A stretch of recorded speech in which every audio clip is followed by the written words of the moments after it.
I turn to another fine law enforcement officer of many, many years. He's now a talk show host, and he brings this kind of wisdom to the air in Wilkes-Barre-Scranton area every single day on WILK News Radio 103.1. He's Rob O'Donnell, retired NYPD detective, host of the Rob O'Donnell Show. Rob, I wish there were happy circumstances that we invite you on the show. Typically, they are not, but you heard Steve there a minute ago. I welcome you in. Good morning. I mean, there are great men and women. Again, it's times like this, you, as Mr. Rogers put it so simply and succinctly, beautifully years ago, look for the helpers in times like this. That's what you guys are. You're the helpers.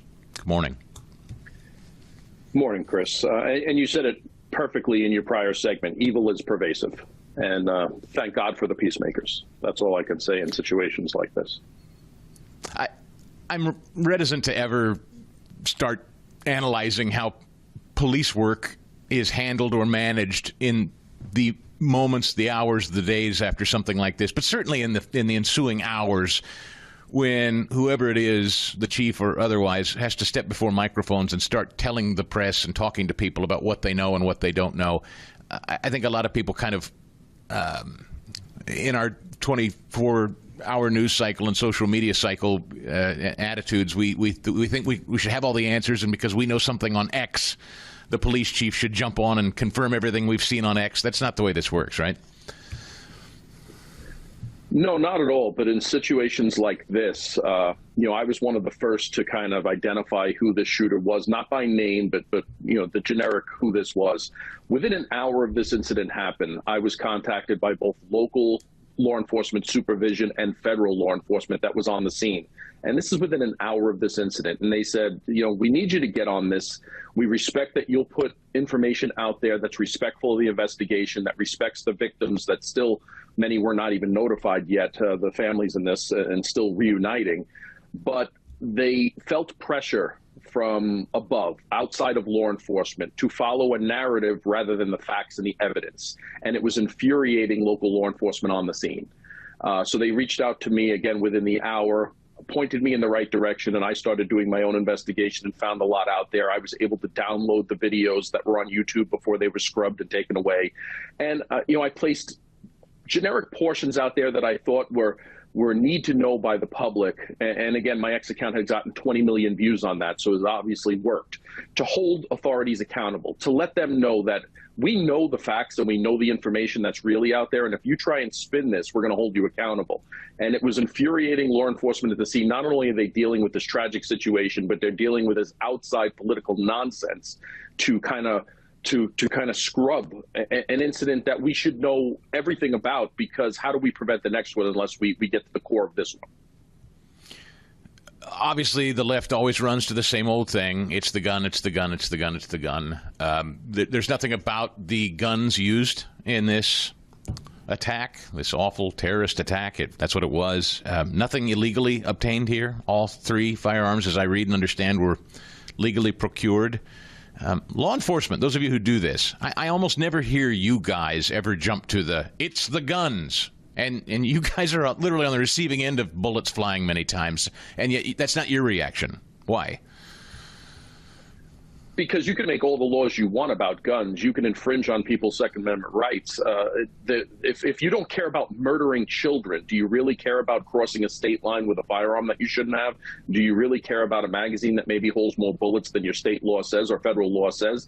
No, criminals are going to break the law. This was I watched the two videos that this individual uploaded just as this incident started. So for those out there saying, well, if these posts were out there, if these YouTube videos, how come they didn't flag it? Because he timed them to be posted exactly about the time that this attack started. And I watched the two videos, an 11-minute video and a 20-minute video. And in my 3 decades in law enforcement, it was troubling.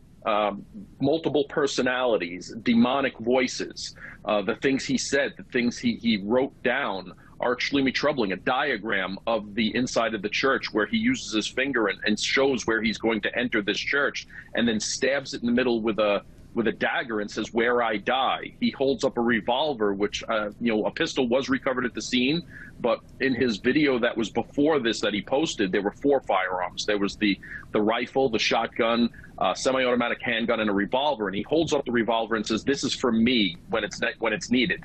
But he stabs it with the dagger and says, "This is where I die." This was a deranged individual. There were videos as far as 4 years prior. He only had 5 videos on his YouTube, but even the video from 4 years prior where he's dictating a manual for a home dryer next to your washing machine, the manual, the operator's manual, but in such a demonic way, how this dryer can kill you, how family members around him, how someone in this individual's ecosphere did not see the trouble in this individual from 4 years ago. And then since then, get a name change to his identity. And we have to look into how these firearms were purchased. I mean, you're talking thousands of dollars in weapons and ammos. How did that happen? So I really severely focused on the ecosphere around this individual. That is where I wanted to go next, Rob O'Donnell. As a retired NYPD detective, we know multiple search warrants have been issued for, I guess, multiple properties. This is a 23. I mean, he's a grown man. But his mother changed his name, apparently, when he was a minor still. They think he went to this school. Brothers and sisters, there's family. There's people around this person. What's the culpability? Do we need to start talking honestly, seriously? What's the culpability that all of us share when we share spaces, living spaces, work spaces, worship spaces, whatever? What culpability have we as a community when someone like this, who's clearly a ticking time bomb, nothing is done, and then they do something like this? Parents, family.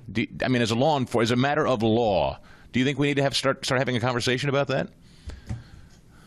Well, I think that conversation should always be. This is an attack on the family. You can't blame law enforcement here because of their response time. You can't blame them because there weren't that many people there. You can't blame the firearm. You can't blame the community or people who maybe saw this video and didn't report it. The people closest to him, who loved him the most, next to him, probably on a daily basis, 24/7, didn't raise any flags. There was no prior criminal history. He was able to purchase these firearms legally, so there was no mental health documentation that was out there.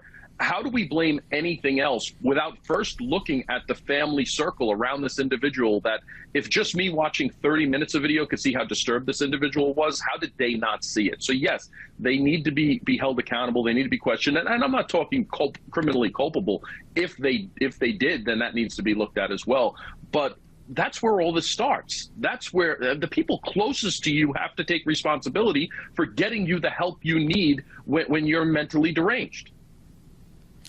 Rob O'Donnell hosts the Rob O'Donnell Show. I'm certain it was compelling radio yesterday as all of this was unfolding throughout the day. 3 to 6 every afternoon on WILK News Radio 103.1. Find him on X as well for the best commentary when things like this happen. I'm sorry, it has to be these things that happen to talk with him, but you're the best, Rob O'Donnell. Thank you for your time. For full shows, live and on demand, it's Salem News Channel.